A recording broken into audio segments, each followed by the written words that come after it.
him that African Americans could not really benefit from federal programs because they are genetically inferior to whites.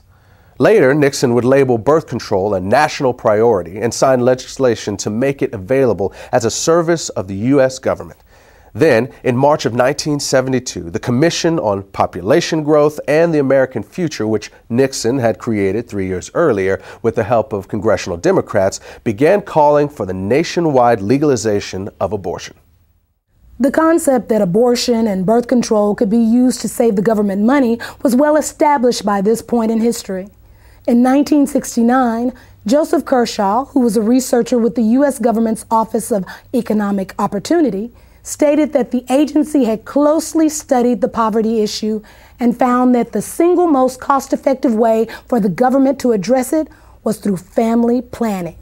In other words, through abortion and birth control.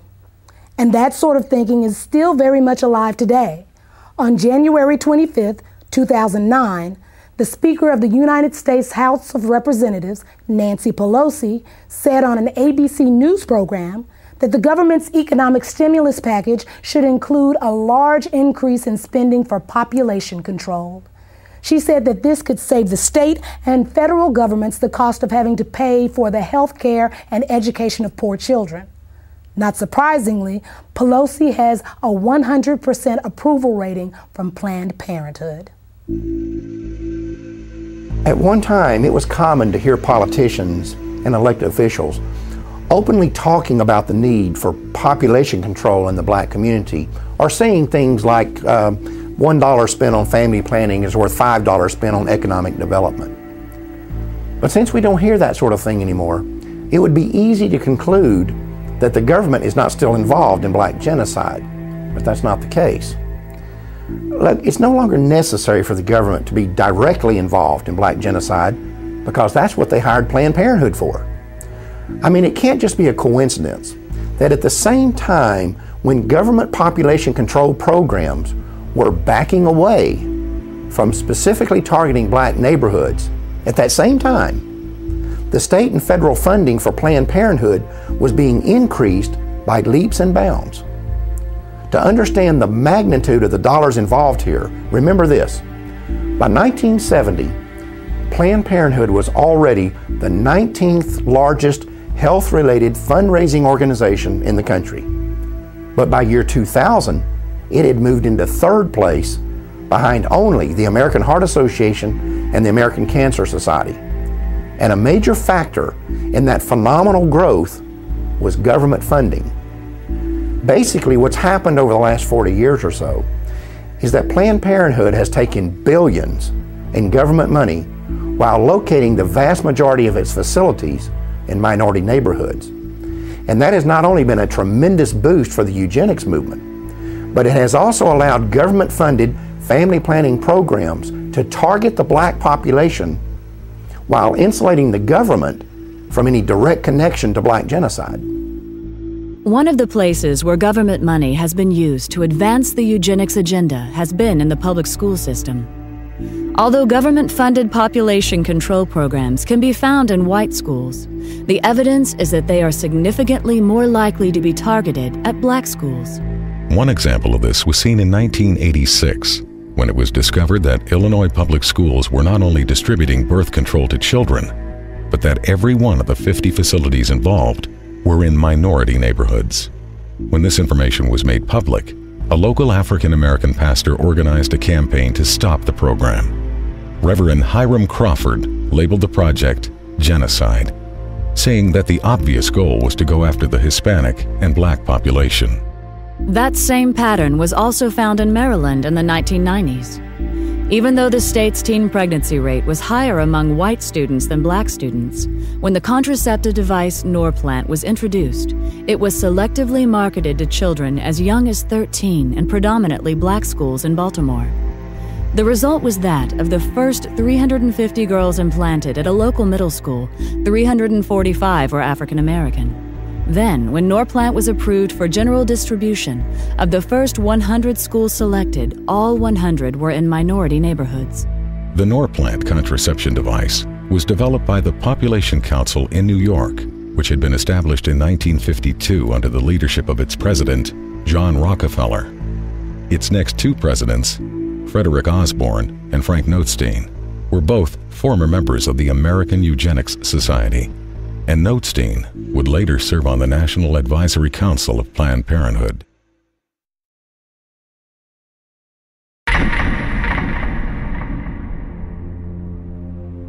If you're going to curb population, it's extremely important not to have it done by the damn Yankees, but by the UN. Because the thing is, then it's not considered genocide. If the United States goes to the black man or the yellow man and says, "Slow down your reproductive rate," we're immediately suspected of having ulterior motives to keep the white man dominant in the world. If you can send in a colorful UN force, you've got much better leverage. Alan Guttmacher, president of Planned Parenthood and former vice president of the American Eugenics Society, 1970. 4 years after Guttmacher made that statement, America's National Security Council issued a report that was intended to define the United States government's official policy on controlling world population. It was called the National Security Study Memorandum 200, or NSSM 200, and it was formulated in cooperation with the United States Agency for International Development, the U.S. State Department, the Department of Defense, and the Central Intelligence Agency. One of its goals was to establish a strategy for reducing the populations of third world countries so that the United States could have increased access to their natural resources, particularly minerals and metals. Among the conclusions of NSSM 200 was that no country has reduced its population growth without resorting to abortion. The authors of the report then identified 3 non-governmental agencies that would be funded to carry out the government's population control agenda in the targeted countries. One of those agencies was Planned Parenthood. One of the tactics specified in NSSM 200 was that we might withhold food aid after a disaster if the countries do not accept the American idea of birth control, and this has happened many times all over the world. One example is the Southern American country of Guyana, which was hit by a hurricane back in 1997. Now, they had turned down abortion and birth control for 12 years straight, but after the hurricane hit Guyana in 1997, the World Bank said, "We will not give you any aid unless you legalize abortion and birth control," and that's exactly what they did. I've seen this several times in Africa, where droughts have hit, and the United Nations and USAID will not assist unless they accept birth control. I've been all through Africa myself, and I've seen medical clinics that are full of birth control devices but no safe motherhood delivery kits. There's no anesthesia, there's not even any bandages there. There's crates and crates of birth control pills and condoms. Now, while our commitment to birth control is going up every year, our commitment to authentic economic development is dropping. So we see less clean drinking water funding, less school funding, see less medical clinic funding. Another example is Haiti.